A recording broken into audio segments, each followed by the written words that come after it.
For if you didn't have a good time, you wouldn't do it, would you? Compared with their other playthings, drugs cost youngsters next to nothing. LSD can be purchased from pocket money. It's only £2.50 a tab, so there's no need to steal or get involved in crime. But the way most youngsters start out can be even cheaper. 41% of the survey had smoked cannabis. It does work out cheaper than beer. Yeah, it does in the long run. It's like if you buy it for yourself, £5 can last you 2 nights. Yeah, 2 or 3 nights. Roughly. In fact. It's like some people just like to have 1 jar a day. That keeps them mellow all day. That. So that's what it's mainly about. If your mates chip in with you. That's what like mainly is. Your mates chipping in. It becomes cheap if your mates chipping in, and then therefore you're smoking it with your mates. It works out at like £1 each, which is nothing. The children who live here have been raised in a pleasant environment.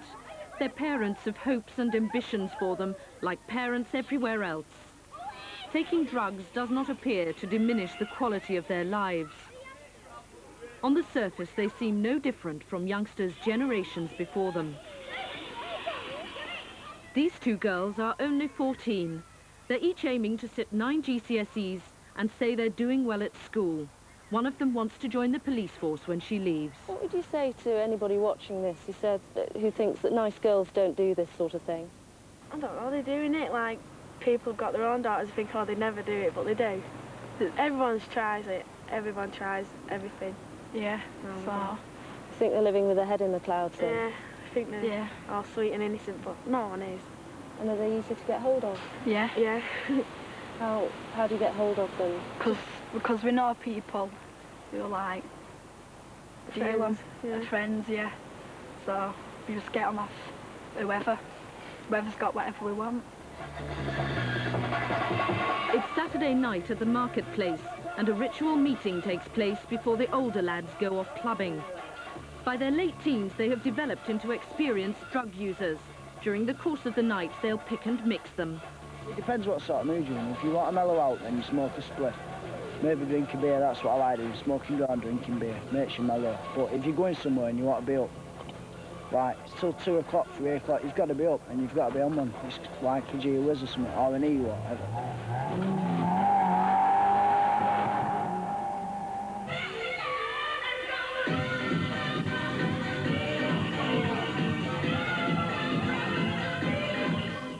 It's a common myth that if youngsters are on anything, it's ecstasy. But E's only become important when youngsters can get into clubs. At around £15 a tablet, it's too expensive to take regularly. But it's one extra drug to add to their repertoire, and perfect for the rave.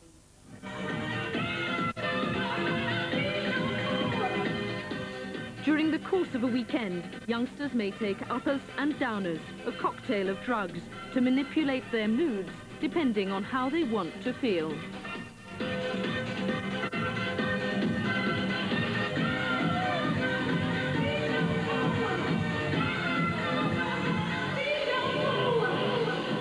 Why do people take all this stuff when they come to a rave? Just to have a good time. A really good time. I mean, as you can see, everybody's really, really happy. What will you do when you leave here? Go to a party somewhere. Stop left the mall. Party-mad, drug-crazed youngsters have always scared grown-ups half to death. This American movie, made in 1936, is a record of the fear drugs provoked even then. Films that caricatured the effects of drugs have had an easy time fanning the flames of parental concern. Must be stopped. You and all the school parent groups about the country, and you must stand united on this and stamp out this frightful assassin of our youth. Do you think your children know about drugs? Yes? Yes, oh yes, they do know about drugs, right. Parents from the town where the youngsters in this film live have set aside an evening to find out more about drugs for themselves. Yes. The unknown question. That is the unknown question, yes. The generation gap is acutely apparent. Their knowledge about drugs is very limited, and a lot of what they think they know is myth. Have you got sort of any idea as to, you know, how much it might cost to have a meaningful LSD trip? £20 a go. About £20 a go for LSD. You go for 5, yeah, it's probably about half that. Right, you know, I mean, it is really cheap. Really, really cheap. Ever so easy. If parents don't even know the facts, their children are unlikely to think they can offer any credible advice. Friends in the playground who say some drugs are safe are likely to be seen as a better bet. But it isn't at all addictive. It could be anybody's really, couldn't it? You know, but you don't think there's a big percentage. Have you got a child? Yeah, I have 2. One's 11 and one's 17. So they're really in the age range that we're talking about? Yeah, my daughter's just gone to high school, and obviously she's going to maybe come across something like this, and my son could have passed it, and I wouldn't even know. What struck me was the how easy it is to get so many different drugs, and how cheap they are. You sort of imagine drugs being so expensive that the majority of youngsters can't afford them. But on the prices we've heard tonight, then they can, can't they? All of them, basically, really. If you took round to walk around our marketplace, you'd probably see 50-oddish of young ones. You don't know what they're doing. I mean, I go over to them and ask them, and they say, oh, well, I'm having a talk. I mean, they could be on drugs. Somebody could be there selling it on. That's it. With figures like that, it could be anybody's child. Exactly. Yeah. And I think most parents' attitude is, well, it won't be mine. Mine won't do it. That's it, yeah. But you're not given any guarantees, are you? What do you think happens to young people who start taking drugs? How serious do you think it is? Well, it might start off serious to some of them, but then it goes gradually, let's try the strongest stuff. It starts off and then they have to go a little bit farther, don't they, till they're over the top and sort of point of no return. Of course, parents are right to be concerned.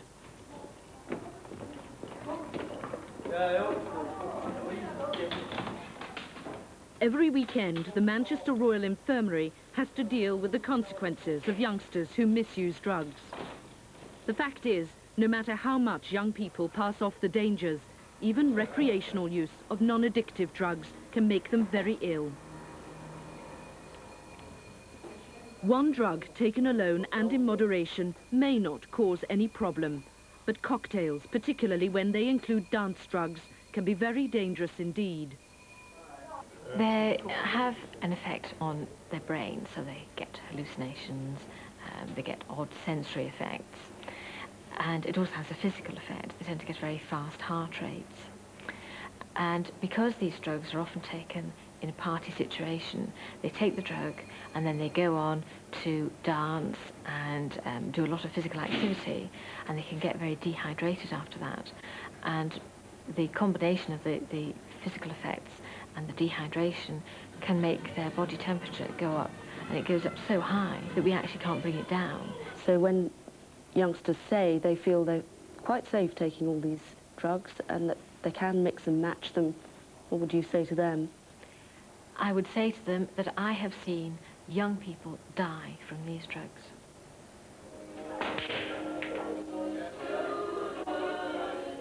At a community centre on the outskirts of Manchester, a group of young people with long careers in substance misuse meet regularly to offer mutual support. They know they are every parent's worst nightmare. They are surviving examples of the way youngsters can mix and move on from soft drugs to hard.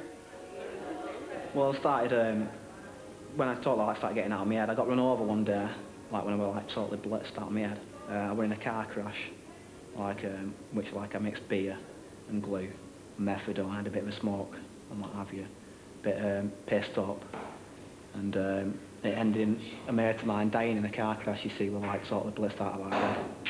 You see, so there's youngsters doing it, and they're saying, oh well, we won't progress on to anything different. But to me, it's a pile of crap. You see, you will do. It's you'll see somebody at a certain time, and they'll be doing something. you know what I mean? And then they try it. Meaning, like, it could end up in death. But most youngsters insist that they will never move on to harder drugs. They claim they're in firm control, no matter what anyone else may say. Would any of you ever take anything harder, like crack, heroin, that sort of stuff? Why not? The day I touch that is the day I'll put a gun to my head and pull the trigger. It's just, to me, it's like really scruffy. It's like it's dirty, isn't it? Turns you to degrading. Theft and things like that. Does your brain in. That is addictive. It's like and nothing we have is addictive. Faced with such calculated misuse of drugs, parents can lecture till they're blue in the face. But if youngsters think they know best, their words will have little effect. The next step is often to get tough, to use sanctions and invoke discipline. They expect support from the law, and they turn to the police to take action. And this is what they have in mind. They expect the police to raid and arrest the people who distribute and take drugs. Their job is to enforce the law, which is unequivocal. Drugs are illegal. You're not obliged to say anything unless you wish to do so, but what you say may be put into writing and given in evidence. Do you understand? I'm arresting you for being in possession of a controlled drug. But in reality, the police are prosecuting less and making increased use of cautioning for drugs offences involving young people. Mr. O'Brien, I'm Inspector Crisp on the duty. Cautioning reflects the police view that drug taking amongst the very young is a social rather than a criminal problem. They've concluded that criminalising young people for taking drugs doesn't in itself make them want to stop doing it. Personal use, is that right? Yes. Well, I'm going to tell you that possessing cannabis is against the law. I'm not going to moralise with you about cannabis. Some people say it does only a bit of puff and it doesn't do you any harm. What I will say to you... There's been a dramatic rise in the number of cautions. The last available figures show that nearly half of all drugs offences were dealt with in this way. Even self-confessed hardliners in the police force have accepted that enforcement alone will not beat drugs. I've probably busted as many dealers as anybody else in this country. I've probably seen enough dope to sink a battleship. But I haven't seen the situation get any better. Is it a war that can ever be won, do you think? I didn't use the word war, and I don't refer to it as a war. It's not an appropriate metaphor. This is not a war. In wars, people get killed, innocent people get killed. If they want a real war on drugs, then people ought to reconsider it. I don't recommend a war. This is a social problem that society can beat. I don't approve of war. I'm a police officer. PC Ken Young is a member of a force that's recognised the need for a radical new approach. He's on his way to a school in Telford. Even in this rural corner of England, drugs are endemic. All over the country, in the absence of any national programme, the police are being forced to devise their own. You can pretend that you're walking home tonight and you find a bag with drugs in. I want you to draw what you think you found. You got that, everybody? Yes. Right. At the Aqueduct Primary School, 10-year-olds are just beginning a course. The police here think leaving drug education till they're teenagers is leaving it too late. By 10, they already know more than most parents would believe. What have you drawn? What's the thing there? A needle. A needle. And what's underneath it? Some tablets. Some tablets. And what's that one there? I think it's the things you sniff. The police no longer rely on simple scare tactics. What we say is drugs might not kill you. Some of these youngsters know people who are on drugs and have been on drugs for years, but they're not dead. What do you say to the parent who says this sounds all very reasonable, but really there shouldn't be a discussion with children about drugs? They should just be told to say no. Yeah, well, the thing is, if we went in with the shock horror treatment, which is to show them something nasty, to show them what drugs could do to them, it would stop them for a very limited period. If you're driving down the motorway at 90 miles an hour and see a bad smash, you'll lift your foot off for about 10 miles. It then goes back on again. It will not have a lasting effect. What we want is a long-term effect. If the forces of law and order are devoting more and more time to education, though, the question is, Who'll police the drug problem? Schools are being forced more and more into the front line in the war against illegal drugs. They're charged with teaching children about their harmful effects, and parents expect them to take a hard line. But when they're confronted day in and day out with reality, when they find children will take drugs regardless, getting the response right is a very tricky matter. Right then, ladies and gentlemen, this week in tutorial programme we're going to be thinking about drugs. Now, first of At all, Fakenham High School in Norfolk, a personal and social education class is underway. what would you say if someone said to you, what is a drug? What would you say? The guidelines on what to teach are clearly laid out by the government. What schools are left to grapple with on their own, though, is how to deal with youngsters when drug education has failed. Jot some of them down as to the names of some drugs. Ironically, the consequences of getting caught with drugs at school, certainly this school, can be worse for youngsters than if they'd been caught by the police. Nitrates, right, thank you very much. Right, liquid gold.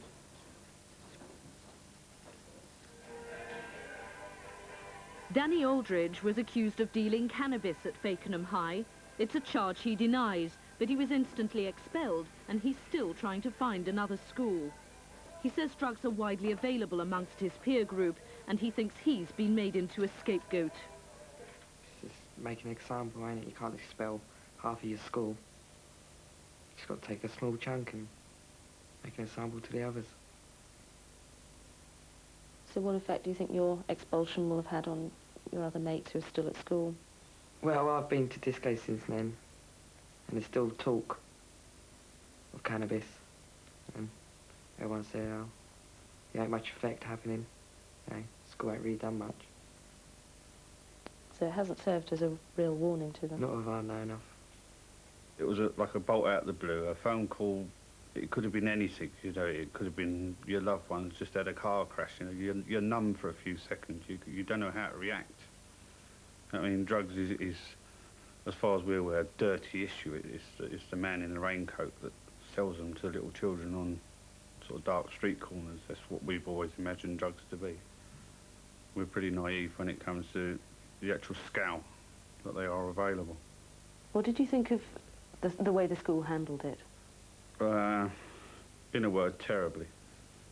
Heavy-handed, bullying, no regards to feeling.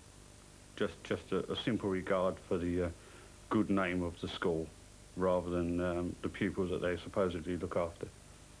If children come into school and sell or buy drugs in school, then the policy is permanent exclusion. And I would not want to change that, because that is promulgating something which I personally regard as being evil. The law of the land says is evil. The parents of the school tell me that they want their children protected from. The parents we've spoken to believe that what you were more concerned about was preserving the image of the school and making it look squeaky clean. I can imagine a situation where a head might think twice about excluding young people because he's worried about the popularity or the unpopularity of his school, and he's worried about his school being labelled as a school that has a drug problem. On the other hand, I think that perhaps by pupils being excluded from school, at least it shows that the head teacher is taking on a difficult problem and not burying his head in the sand and pretending that it doesn't exist. It's a bit of a double-edged sword. It's a bit of a razor blade down which we have to slide, I think. At a local pub in Fakenham, parents of children at the school met us to voice their support for the action the head had taken. The Danny Aldridge affair has provoked a lot of concern in this small town. But despite what has happened, and despite the new evidence about drug-taking amongst youngsters, they cannot believe that their children could be implicated. I would be very worried if there were drugs in school. When I heard about it, I was absolutely horrified. And now I read in the paper that in Norfolk, 11-year-olds, there's a 50% increase in 11-year-olds taking cannabis or likewise drugs, and I think that is horrific. And I think drugs in school are totally unacceptable. You know, you've got to have a rule, there will be no drugs. So are you all saying that none of this applies to your children? We're saying that we hope it doesn't apply to our children. We're on the lookout for it. We're aware that it is a growing problem. We're trying not to be complacent, but to the best of our knowledge, we have enough contact with our children that if they were using the money, they've got to get the money from somewhere, we would notice. I would have said of our 15, 16-year-olds, if it was 10%, that would be a big percentage and would surprise me. Has expelling these children actually got rid of the problem, though? I can't imagine that it had. Think it solved the whole situation? Well, I've got a 13-year-old, you've got a 14-year-old, you've got a 15-year-old, you've got a 12-year-old, you've got an 11-year-old. Have any of you heard of any more drugs in the school? We've virtually covered the lower part of the school. We don't know about the sixth form, do we? I think what it does, it creates in the minds of the youngsters a feeling that something's going to be done. It's not going to be swept under the carpet, that the head and the senior staff of the school are going to treat the matter seriously. You've wised up now, you know what the score is, and you know what's going on. Do you think other parents are as aware? No, they're not. Definitely not. Everybody's looking at our son there. He's the drug dealer. He's the one at the school. I mean, it seems to be the feeling that there's only one at each school. And they've got rid of this one from this school, so nobody else there is involved. But I think a lot of people are going to be very amazed by the facts as they are. I mean, 50% is a hell of a lot of children. So that means 50% of parents are wrong about their children. Yes, it could be your son or daughter. It could be mine. It's very, very hard to say. As a parent, I know it's very hard to say, but don't overreact. At the same time, take the whole issue very seriously. But educate yourself first. Think of a strategy first. Don't go crushing in and saying, now I know what that is in your bedroom. Hysteria, hysteria, leave the house. Are you saying then that they should accept this new drug culture amongst the young? If half our sample have tried a drug, if you don't accept it, what are you doing? You're saying goodbye to this generation. You have to accept it. You don't have to like it or agree with it or think it's morally acceptable. But you've got to accept it's a reality. You can help it, yeah, but you don't. You want to do it. It's up, you know, it's like up to you what you want to do, and you just want to do it. So just do it. So like people tell you over and over again, and you just think, oh, well, I've been told this, and I don't really want to listen to it. So just do what you ignore want. it, aren't you? Like, you only live once and you just do what you want to do, don't you? And, like, you're going to have to take risks whenever you want to take risks. When young people will be young people, and the world of drugs seems to them so attractive and safe, it is no longer enough to expect them to just say no. There's a generation gap begging to be closed. It's all very well to insist that children must change, but adults must respond with their own new thinking that doesn't make them seem so dangerously out of date. Failing this, the next tragedy may be that of your daughter, or your son, or yours, or yours, or yours.